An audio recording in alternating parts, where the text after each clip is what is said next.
提起为新生代艺术做出贡献的女星，你最先想到的会是谁呢？如果要在好莱坞选一位把美艳与清醒焊进同一具身体里的女人，那个拥有168厘米的黄金身段和一颗美人痣，被全美男人票选为99个全球男人最想得到的女人之首，却甘愿在巅峰期隐退，把所有光芒都留给家庭的古巴裔美人艾娃·门德斯，绝对是你最无法忽视的名字。身材被168cm与36到25/36写就的行走的古巴画报，关于她的3围36/25/36英寸，她是被造物主用黄金比例计算过的行走的古巴画报。她不靠病态骨感博眼球，而是用紧致流畅的线条与恰到好处的体态，撑起一具被好莱坞反复验证过的沙漏型躯体。最让人过目不忘的，不是那些被数据精确丈量的数字，而是她唇边那颗标志性的美人痣，那是被造物主亲自签过名的印章，是她所有性感与辨识度的起点。穿上礼服至红毯上不可一世的古巴美人，换上便装至纽约街头那个曾经推着热狗车讨生活的底层女孩。她的美是被苦难与野心共同淬炼过的精确与舒展，颜值与反差，被美人至于热狗车共同写就的行走的矛盾体。她是行走的矛盾体，拥有被全美男人票选为最想得到的女人之首的精致美貌，却曾在格伦戴尔购物中心推着热狗车卖香肠。她长着一张典型的古巴美人面孔，深色长发，褐色眼眸，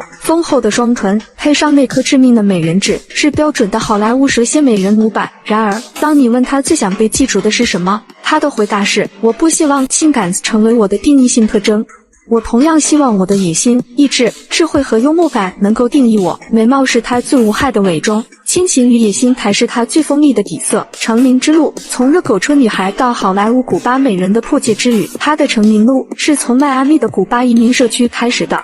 父母都是古巴移民，在洛杉矶长大。父母离异后，她曾想过当修女。大学期间，她在表演老师的指导下开始学习表演。1998年，24岁的她出演了个人首部电影《玉米田的小孩5》，一部 B 级恐怖片，远飞通往好莱坞的坦途。此后，她一边演着 B 级片，一边在格伦戴尔购物中心卖热狗为生。2001年，她迎来真正的转折点，在犯罪动作片《去恋日》中饰演丹泽尔·华盛顿的妻子。2005年，她与威尔·史密斯主演爱情轻喜剧《全民情敌》，凭借该片入围第7届青少年选择奖。此后，她势如破竹，《速度与激情2》、飙风再起、灵魂战车坏中尉2流警探等作品接连刷屏。2010年，她被美国男士评为99个全球男人最想得到的女人之首。从热狗车女孩到好莱坞古巴美人，她用一部部作品完成了最漂亮的破解。感情经历，把最长情的爱留给同一个人。荧幕上是倾倒众生的古巴美人，现实中却把爱情活成了最漫长、最隐秘的长跑。2011年，她与瑞恩·高斯林因合作电影《松林奈相识相恋》，这段感情从一开始就选择了远离聚光灯，他们极少同框亮相。13年没有一起走过红毯。2014年9月12日，长女 Esmeralda 出生。2016年4月29日，次女 Amanda 出生。2022年，她开始在公开场合称高斯林为丈夫，尽管两人从未正式确认婚讯。为了支持高斯林的事业，她曾连续2个夏天举家搬到海外陪他拍戏。